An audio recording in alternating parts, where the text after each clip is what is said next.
एक बार की बात है। एक राइटर में दास ने काफ़ी समय पहले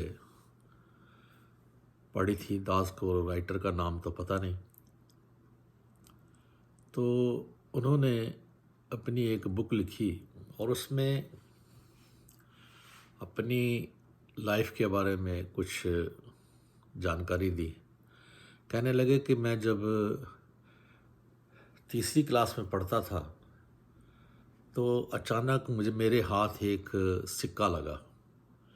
तो उस सिक्के को लेकर मैं अनेकों दुकानों पर गया तो सभी ने उसके बदले मुझे सामान देने से मना किया और कहने लगे कि ये खोटा है, ये खरा नहीं है, तो ये नकली है। तो जब भी मैं रोज़ सुबह उठता, नए कपड़े पहनता, कपड़े चेंज करता, तो पता नहीं क्यों मैं वो सिक्का उठाकर अपनी जो नए कपड़े पहनता फ्रिज में जेब में रख लेता।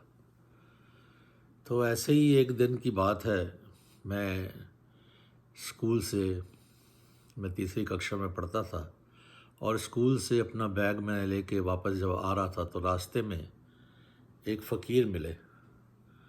फ़कीर मिले तो कहने लगे, बच्चे मैं भूखा हूँ, मुझे कुछ खिला दो।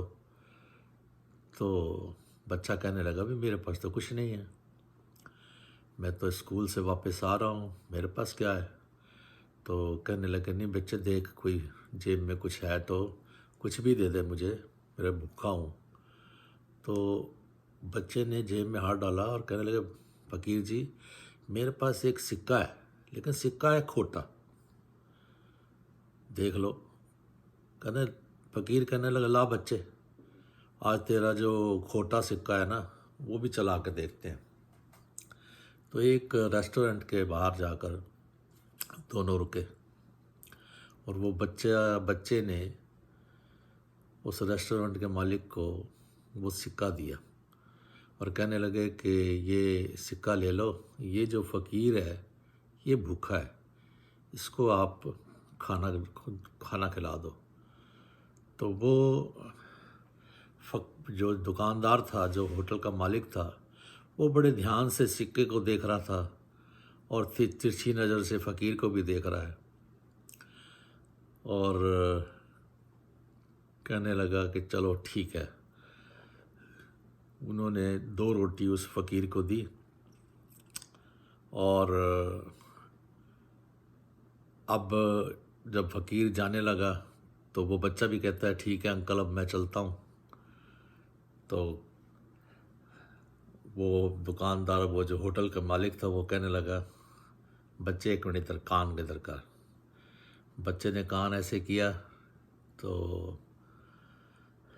वो दुकानदार कहने लगा, बच्चे अगर नीयत साफ़ हो ना, कभी कभी खोटा भी खरा बन जाता है, खोटा सिक्का भी चल जाता है। कहता अंकल मैं समझा नहीं।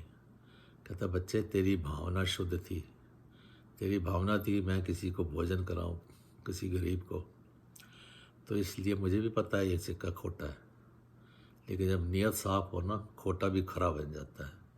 तो दातार मेहर करे, महाराज सच्चा पातशाह ऐसी मेहर करे कि जब हम सदगुरु के पास आते हैं, क्योंकि जो नेता लोग होते हैं, नेता वो हमारे पास आते हैं नोट और वोट मांगने, और सदगुरु हमसे क्या लेता है, हमारा खोट ले लेता है और फिर से हमें पवित्र कर देता है। शर्त यही है कि अपने आप को 100% सरेंडर करना पड़ता है। फिर वो भावना जो है उस बच्चे की तरह शुद्ध होनी चाहिए। दातार मेहर करे कि खोटे भी खरे हो जाते हैं अगर समर्पण हो जाए। ये नहीं कि वो बीज की तरह, बीज अगर डाले तो बीज कहे मैं दिखता भी रहूं और आधा मैं ज़मीन के अंदर हूँ, ऐसा नहीं। पूरी तरह 100% जब सरेंडर कर देते हैं समर्पण भाव से, फिर वो चतुर चालाकियाँ नहीं, कोई चालाकी नहीं, काम नहीं आती। और कहा भी है ना, सतगुरुदेव दरबार अंदर हील हुज्जत ठीक नहीं। तो दातार मेहर करे कोई हील हुज्जत ना करते हुए, अगर तो पवित्र होने की भावना है तो ये फिर खोटे से खरा कर देता है। दातार मेहर करे कि जैसे एक वो दास अक्सर पहले भी मिसाल दे चुका है कि किस प्रकार एक चोर दौड़ रहा था तो पीछे पीछे एक इस पुलिस इंस्पेक्टर था। अब उस चोर ने देखा कहीं सत्संग हो रहा था तो वो किनारे में जाके उनका कपड़ा सिर पे रख के बैठ गया। तब वही इंस्पेक्टर उसी चोर के पास आके कहता है, महात्मा जी आपने किसी चोर को जाते हुए देखा यहाँ से? तो वो कहने लगा नहीं।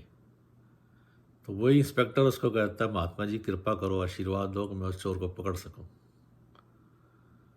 तो अब वो चोर सोचता है, अभी तो मैं इनकी सत्संग में आकर सिर्फ बैठा हूँ और ये मैं महापुरुष बन गया, संत बन गया, अभी तो मैंने कुछ सुना भी नहीं। कृपा करो महाराज, अगर सुधारना ही चाहते हैं तो फिर सच्चा पातशाह मेरे करे, कृपा हो जाती है। लेकिन अगर किसी स्वार्थ के साथ हम झुके हैं, हमारी नीयत कुछ और है, तो फिर बात बनती नहीं है, फिर हम खोटे से खरे नहीं बन पाते। कृपा करो महाराज कि जब ऐसी महान संगत मिलती है तो दातार जीवन परिवर्तन हो जाता है। वाल्मीकि जी का जीवन परिवर्तन हुआ ना डाकू से, और फिर रामायण लिख दी। तो दातार मेहर करे महाराज, सच्चा पातशाह मेहर करे, रोज़ की तरह आपके चरणों में दास हाजिर हो जाता है। कुछ ना कुछ जो भी ख्याल में आता है, जो भी आपके चरणों से सीखा, आपके समक्ष कहते हैं ना, तेरा तुझको अर्पण क्या लागे मेरा, प्यार से कहना, धन्य का।